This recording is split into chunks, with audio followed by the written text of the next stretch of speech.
You ever go back to a place, or to a person, and it feels like time folded in on itself? Like no matter how many years have passed, some connections don't fray, they just wait, quietly, until you're ready to return? That's where my story begins. And before I go on, if you're new here, take a second to like and subscribe. Trust me, this is one you'll want to hear through to the very end. The first thing I noticed was the smell. That familiar mixture of varnish, dust, and something faintly sweet, rosewood maybe. It was the scent of a room that had stayed the same while the world outside kept changing.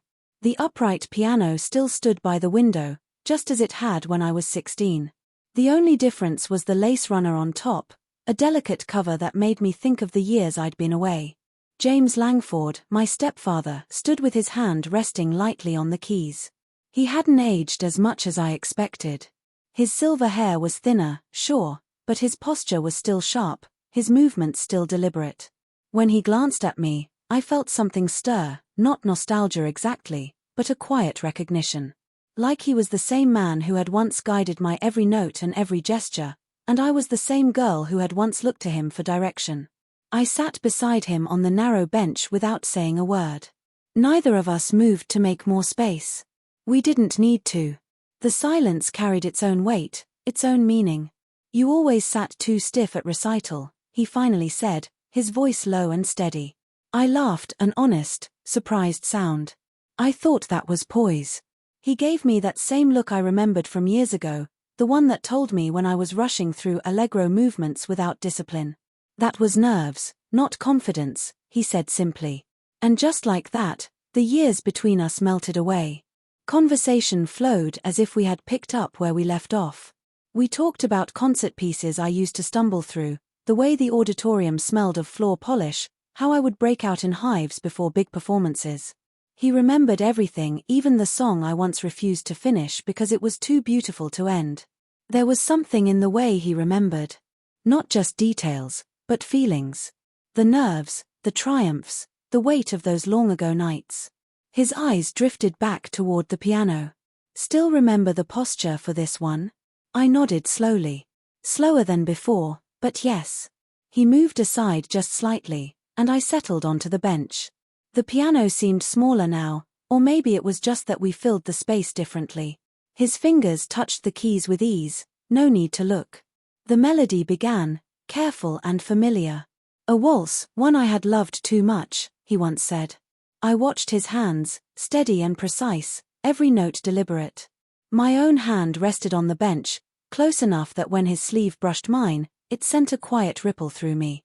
The music softened, shifting into something more delicate, private even, like a secret not meant for an audience.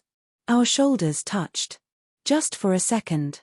Still, it lingered. I leaned closer, not to speak, but simply to listen, to breathe the same air as the notes that filled the room. He wore that same faint cologne, clean, crisp, reminding me of spring rehearsals and pencil-marked sheet music. When the final chord faded, the silence didn't feel empty. It felt alive, full of something neither of us dared to name. His hands lingered on the keys. Mine lingered near his sleeve. When he reached for my hand, it didn't feel sudden. It felt inevitable. His fingers laced gently with mine. He turned toward me, closer now. His presence was steady, not demanding. I let my head rest on his shoulder, and he didn't pull away. When his lips finally met mine, there was no urgency. Just calm, steady knowing. The kiss wasn't about passion, it was about connection. A thread pulled tight after years of silence. My hand found his chest, feeling the rhythm of his heartbeat, quicker than I remembered. Maybe mine had changed more. We kissed again, slower, more certain. My fingers brushed against the collar of his shirt, undoing the first button with care. He didn't stop me. His jacket slipped off his shoulders, landing behind him on the bench. His hand rested at my waist, his other warm against my back. The world outside blurred. There was only this room, this man, and the melody of silence between us. When he lifted me from the bench, I didn't resist. His arms were sure, steady, like they had always been when guiding me through a difficult passage in music. He lowered me gently onto the velvet couch nearby, his body following, not heavy, just close. His lips traced slow, careful paths along my skin, as though learning the new shape of stillness. My hand slipped beneath his shirt, flat against the warmth of his chest, not pulling him closer, just grounding us in that moment. He pressed his forehead to mine, breathing quietly, as if words would break the fragile spell. "James," I whispered softly, his name tasting unfamiliar and familiar all at once. He didn't answer. He didn't need to. His presence said everything. We didn't rush. We didn't need to. We stayed there, breathing in sync, aware of every second.